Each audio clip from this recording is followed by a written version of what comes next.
Okay, we're all set. So this call is going to be pretty short.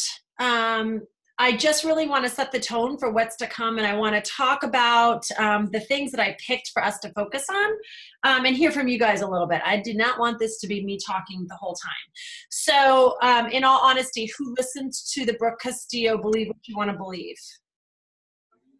Okay. Wow. Superstars. So basically, I love that one because I don't know if you guys picked this up, but she starts off that call talking about the more energy that we're spending on figuring out the how, the less amount of energy we have in actually performing in the do. Isn't that cool? Because as I was listening to her say that, I was like studying my downline about something and like stressing about, I don't even know what it was. And I was like, oh my gosh, here I am spending all this time in the how, and I'm not actually getting out there and doing the do. So I loved that piece of it. And I would love to hear like what your 2-sentence takeaway was from that podcast. Irene, I'll start with you. Oh, blank. That's all right. How about you, Julie? I'm going to unmute you. I'm so sorry. Kate just came in and she's like, I have a picture to show you. I did not hear you just. That's all right. No worries. We're moms first. I said, what's your 1 to 2-sentence takeaway from her podcast? Okay. I just feel like believing is everything. Because if you don't have belief, there's nothing left. And it's really made a big difference just the past few days for me. Just kind of like fake it till you make it. I love it. I agree. Yeah. Alicia.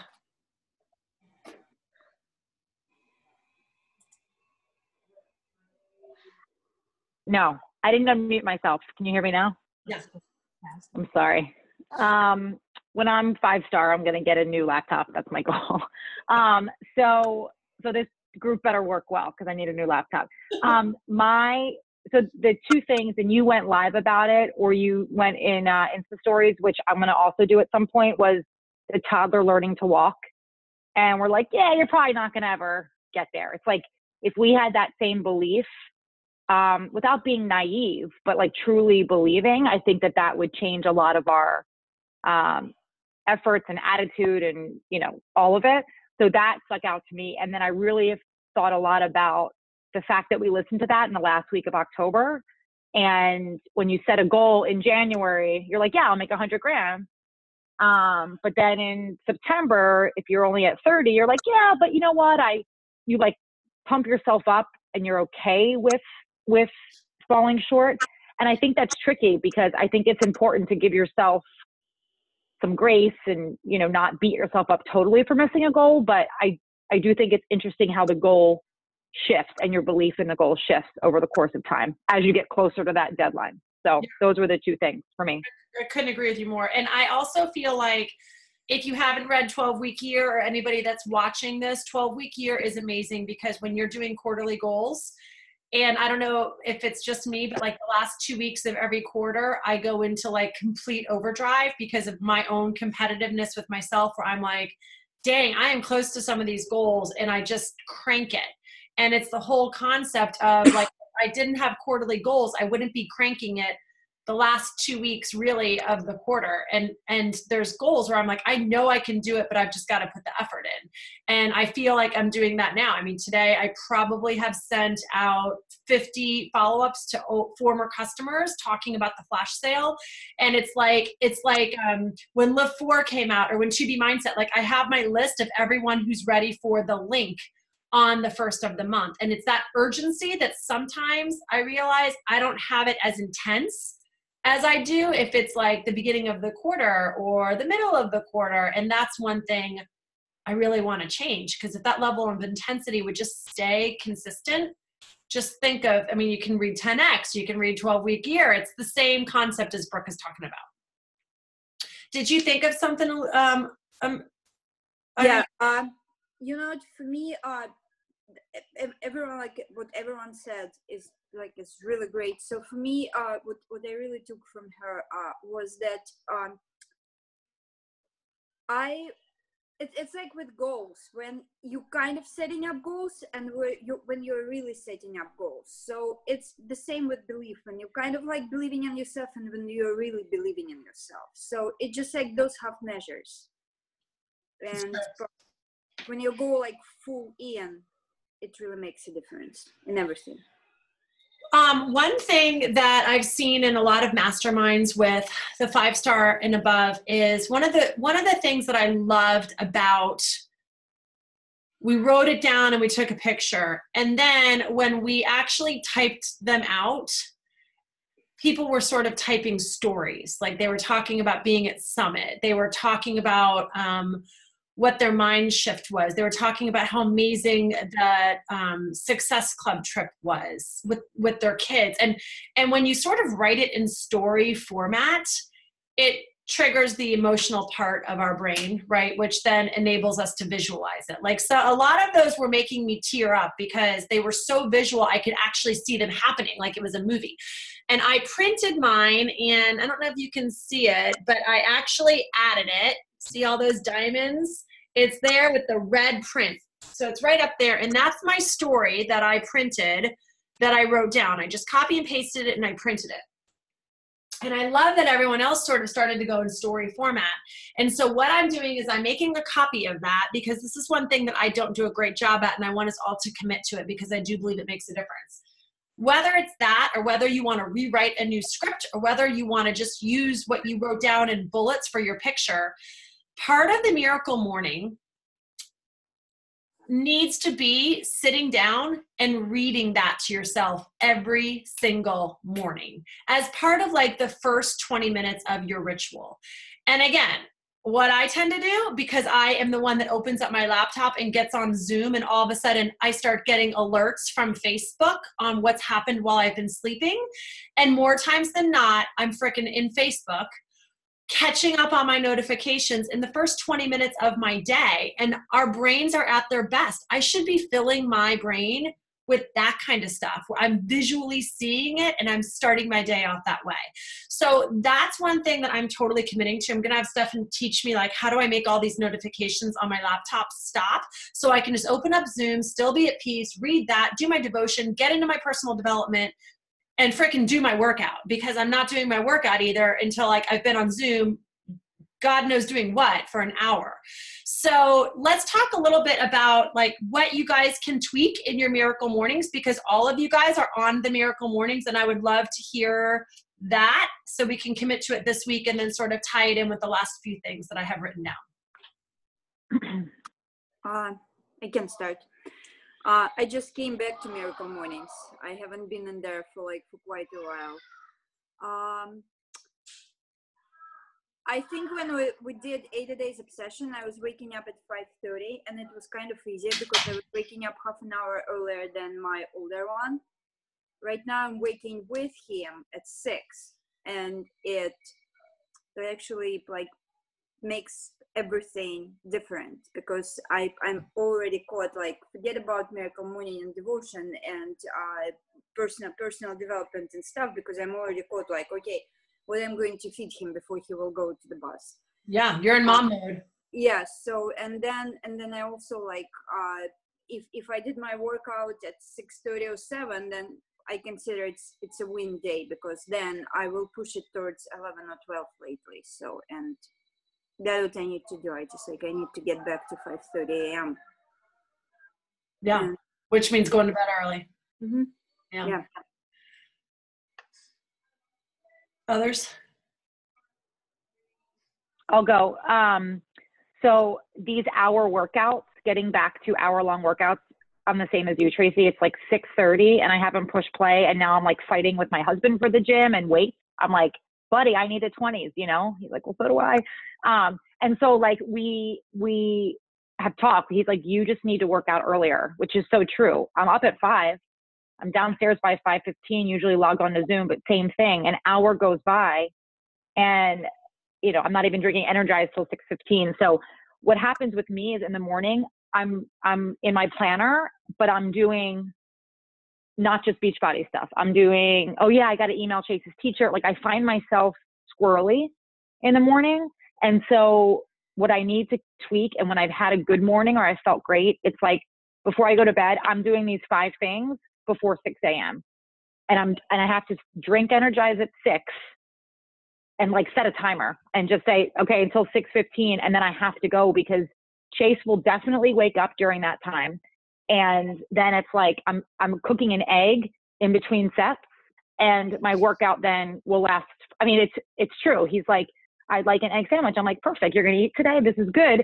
And then I'm like bringing my sliders in the kitchen. It's just not effective. It makes for some good social media sometimes, but like I feel behind. I take my kids to school sweaty. I come back and finish the last moves, or I have like 7 tracker sheets out with 2 or 3 moves missing each, which is driving me nuts. I'm going to finish them, but it's making me feel behind, which to Irene's point kind of sets my whole day off on the wrong foot. So I think it's as simple for me is, yes, the affirmations, because my affirmations and visualization, they go hand in hand, but they're generic ones I found online, which doesn't feel personal to me.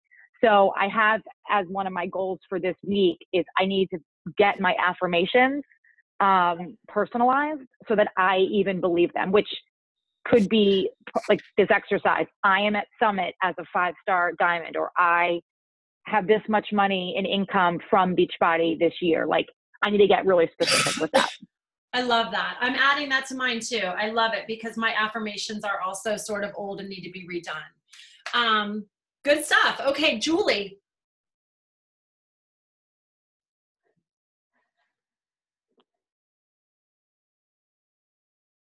There we go. I don't really have like a schedule in the morning. I mean, I usually get up between 5 and 5:30 and I log in, I drink my Energize, and while that's going, like I'll add some Facebook friends, I'll go notifications, I'll do my workout, and then I hop in the shower and I get ready for the day. There's like a half hour of wasted time that I could be working, doing coaching stuff. Now, personal development, I usually do like while I'm doing my hair or that kind of thing. But like from when I wake up to when I do my workout, I need some structure in there. Yeah, well, you can be listening to personal development, or like even something really quick. If you want to do your personal development while you're doing your hair, is like a Darren Hardy. He can email you like a 5-minute video that I usually listen to when I'm getting dressed. I really like those. But I also think, I don't know, I just get caught in the rabbit hole. If I'm going to start inviting while I'm waiting for my Energize to kick in, I get stuck catching up on Facebook by what happened when I was sleeping. I've learned over and over again that for me, I just have to stay off Facebook until I'm done with my workout, period. You might be totally different. And if that's the case, you could start crafting a post. Like you could start crafting a post in a Word document that you could then copy and paste later on that day, you know? Okay.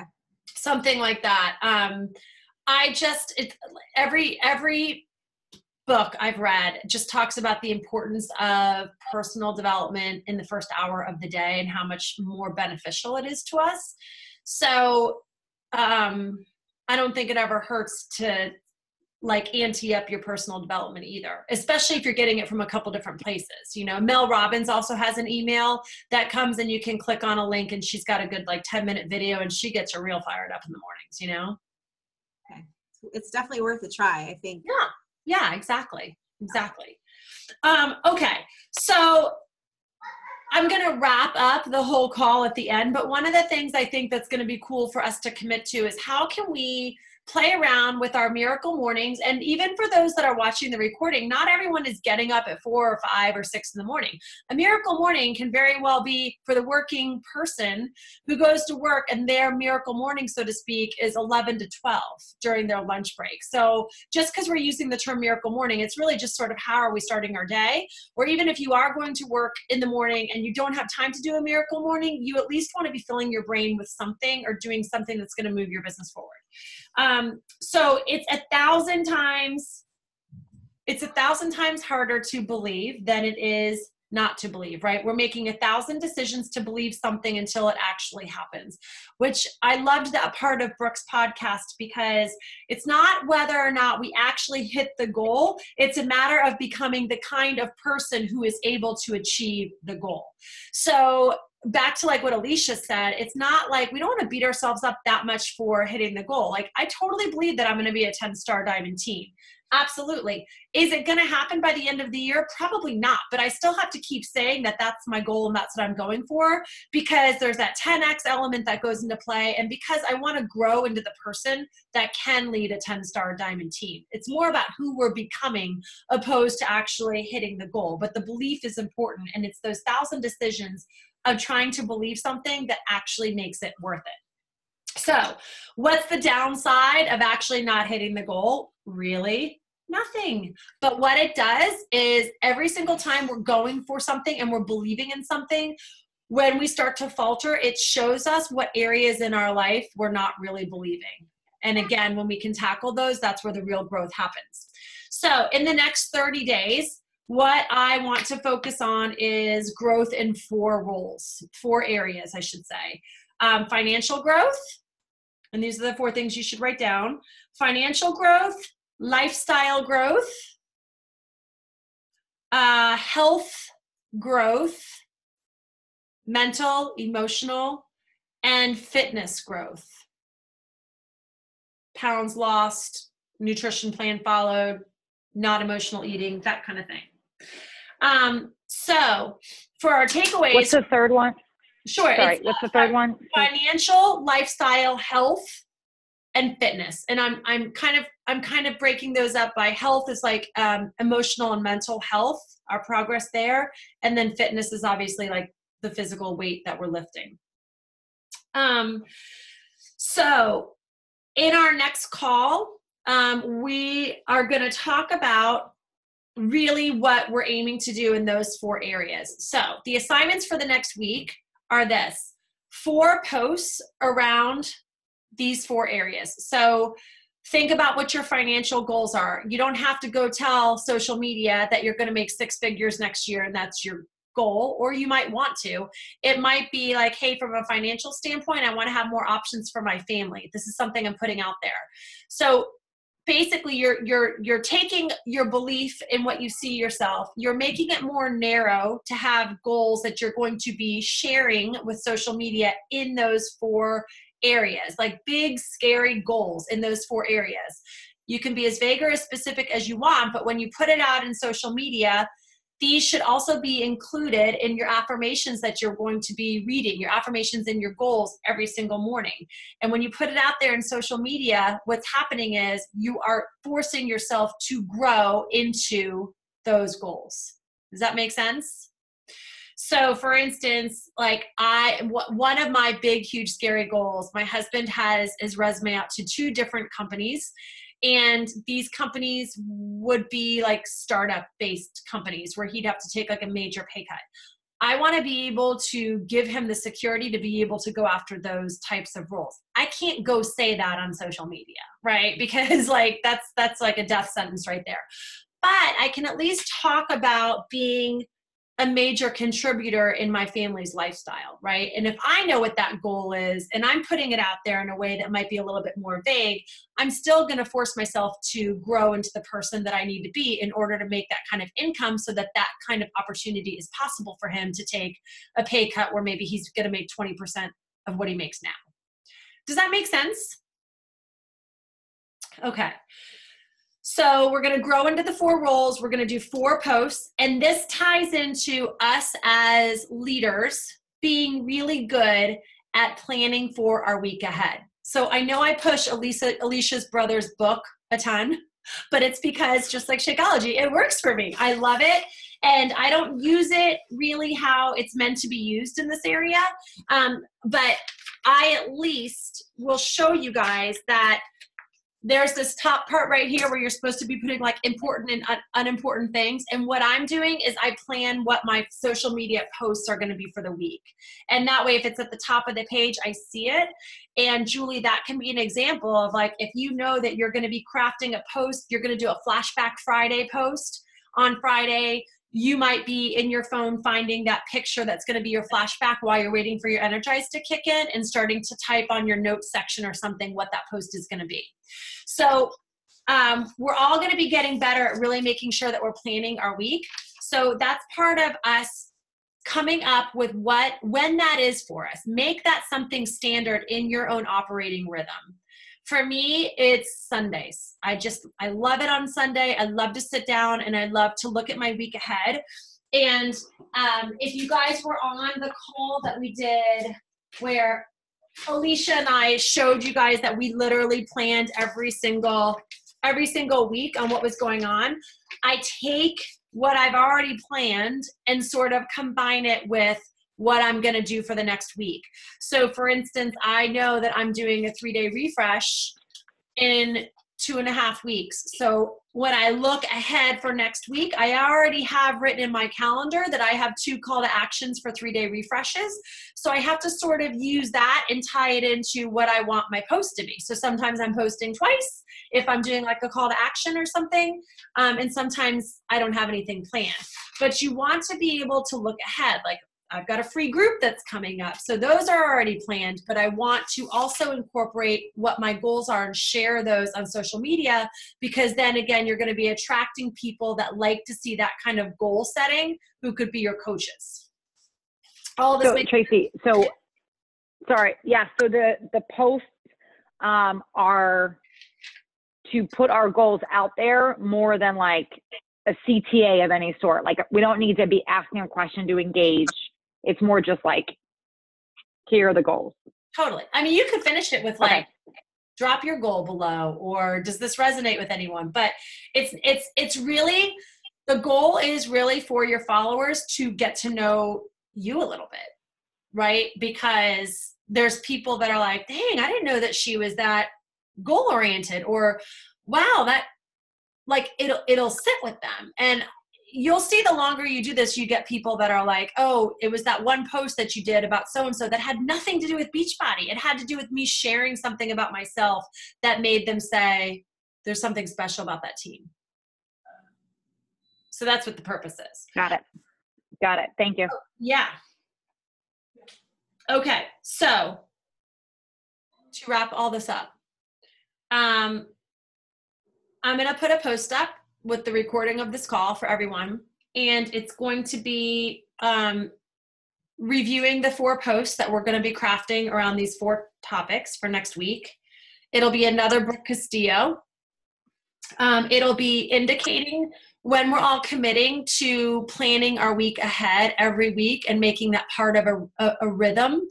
And that can be something done for a miracle morning too, because it keeps you off the computer if you're doing it manually, which I know a lot of us are. And the last thing is commenting on what tweaks we're going to make to our miracle morning to make them more productive and better for our vision to really truly stick with the theme of believing our stories that we've written for ourselves. That's a wrap. 8:29. I'm getting good at concise. Any questions? Okay. Helpful? Yes. Good. Okay, cool. Totally. If you haven't written out your story, put it down so the rest of us can read it and make it visible for yourself. Okay? Okay. No, we're glad. Happy Halloween. Have a great time with all your kids. See ya.